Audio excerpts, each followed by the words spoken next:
अकाल जी, मैं गुरप्रीत सिंह और आज की वीडियो है कि यूएसए विजिटर वीज़ा लेने के लिए कौन कौन एलिजिबल है। देखो, एवरीवन इंडिया के अंदर हर कोई एलिजिबल है। जो जिसकी उम्र 18 साल से ऊपर है तो वो तो अकेला जा सकता है, ठीक है, वो एलिजिबल है। और जिसकी उम्र 18 साल से नीचे है, 14 साल, 15 साल, ठीक है, 16 या कोई भी एज है, वो विद अपने पेरेंट्स के साथ जा सकता है, ठीक है। जेकर वो अकेला जाना चाहता है तो उसे उसके अकॉर्डिंग गार्डियंस के एफिडेविट्स बनाने पड़ेंगे और कहाँ पे रुकेगा वहाँ से भी उसे परमिशंस लेनी पड़ेगी कि वो अकेला ट्रैवल करना चाहता है, क्यों ट्रैवल करना चाहता है, ठीक है। वो एक अलग प्रोसेस है, लेकिन वो अकेला भी ट्रैवल कर सकता है जेकर उसकी एज 18 साल से नीचे है। 18 साल से ऊपर है तो वो अकेला ही ट्रैवल कर सकता है। तो उसके अंदर आपके पास क्या क्या होना चाहिए। यूएसए में ये चीज़ नहीं मैटर करती कि आपकी एज क्या है और आप यूएसए ट्रैवल क्यों करना चाहते हो। ये चीज़ मैटर करती है कि आप यूएसए के अंदर विजिटर वीज़ा के अंदर इतनी एज के अंदर क्यों ट्रैवल करना चाहते हो, ठीक है। ये चीज वो देखते हैं। जेकर आप देख रहे हो कि आप 20 साल के हो या 22 साल के हो मैक्सिमम हो, तो आप कौन सी जगह घूमोगे, ठीक है, और कौन आपके ऊपर पैसे स्पेंड करेगा वहां पे जाने के लिए। तो बहुत सारे रीजंस हो सकते हैं। जैसे आपने अभी ही कॉलेज स्कूल अपना छोड़ा है, +2 के बाद आपने यूएसए जाना चाहते हो घूमने, तो क्या क्या आप देखोगे। आप बोल सकते हो कि मैंने अपनी यूनिवर्सिटीज देखनी है, या फिर मैंने कोई कंपनीज देखनी है जिनके अंदर मैं जॉब करूंगा, या फिर मैं उनके यूनिवर्सिटीज के अंदर स्टडी लूंगा।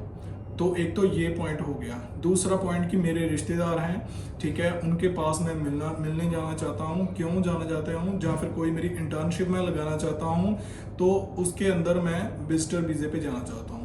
थर्ड केस हो गया कि आपने अभी ही स्टडी डन की हुई है और आप एक्सप्लोर कर रहे हो, ठीक है, अलग अलग कंट्रीज के अंदर। आपको शौक है कि यूएसए के अंदर आप लॉस वेगस जाना चाहते हो, लॉस एंजल्स जाना चाहते हो, न्यूयॉर्क जाना चाहते हो, या कोई भी ऐसी स्टेट जाना चाहते हो जिसके अंदर आपको कोई ना कोई बेनिफिट हो, तो आप ये चीज भी बता के जा सकते हो, ठीक है।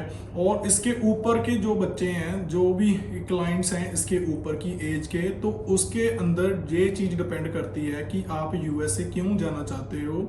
सेम क्वेश्चन कि आप जहाँ तो घूमना चाहते हो, ठीक है, पर्सनली आप जहाँ अकेले चाहते हो, जहाँ अपनी फैमिली के साथ जाना चाहते हो, कौन सी लोकेशंस के ऊपर घूमना चाहते हो, ये चीजें डिपेंड करती है। दूसरा क्या चीज डिपेंड करती है कि आप यूएस से जाना चाहते हो, आपने कोई ऑनलाइन बिजनेस सेटअप किया है, ठीक है, और आप उससे एक्सप्लोर करना चाहते हो यूएसए की मार्केट के अंदर।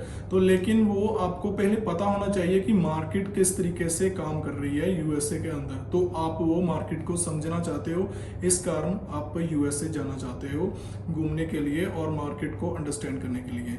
तीसरी क्या है चीज कि आपके पास यहाँ पे इंडिया में कोई प्रोडक्ट है, ठीक है, बिजनेस के रिलेटेड ये भी पॉइंट कि इंडिया में कोई ना कोई प्रोडक्ट है और आप उसे यूएसए में भी सेल कर रहे हो, ठीक है, ऑनलाइन ही सेल कर रहे हो, लेकिन आपके पास वहां पे कोई सेटअप नहीं है। जहाँ तो आप देखना चाहते हो कौन सी जगह पे आप कोई ना कोई सेटअप लगा सकते हो जिसके थ्रू आपका जो भी प्रोडक्ट है वो वहां पे सेल हो सके, ठीक है।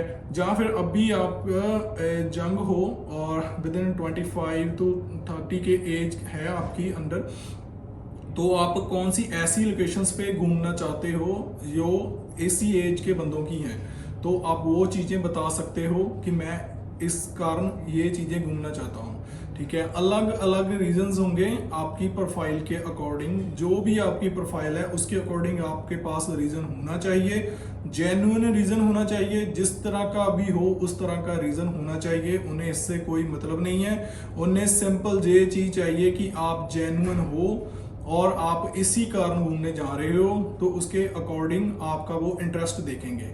तो एज लिमिट कोई नहीं है, एज बैरियर कोई नहीं है, तो आप यूएसए इंटरव्यू कर सकते हो और अपना वीज़ा ले सकते हो। 10 साल तक का वीज़ा यूएसए बहुत इजीली देता है। उसके अंदर जेकर आपका पासपोर्ट एक्सपायर होने वाला हो, चाहे 2 साल हो या 3 साल हो, फिर भी जेकर आप एलिजिबल बनते हो वीज़े के लिए तो आपको वो वीज़ा दे देते हैं। पासपोर्ट आप अपना न्यू बनाओ और उसके ऊपर भी आपका वो वीज़ा शिफ्ट हो जाता है। ठीक है, आप अलाउ करते हो पुराने पासपोर्ट के साथ ही कैरी करो कि आप यूएसए एंटर कर सकते हो। ठीक है, 6 मंथ तक की वहाँ की वैलिडिटी होती है, तो आपने 6 मंथ से पहले इंडिया जहाँ अपनी कंट्री में वापस आना है, जो आपका रिकॉर्ड खराब ना हो और आपके पास वैलिड वीज़ा रहे यूएसए का। बहुत सारे बेनिफिट्स हैं यूएसए का विजिटर वीज़ा लेने के, वो मैं आपको नेक्स्ट वीडियो में बताऊंगा, कमेंट करके बता देना, तो फिर मैं आपको नेक्स्ट वीडियो में वो सारे के सारे यूएसए के बेनिफिट्स बता दूंगा जो जो भी हैं। ठीक है, होपफुली ये आपको वीडियो अच्छी लगी, वीडियो को लाइक करना, चैनल को सब्सक्राइब करना। फाइलिंग के लिए नीचे दिए हुए नंबर के ऊपर कॉल करके अपनी फाइलिंग करवा सकते हो। Thank you so much.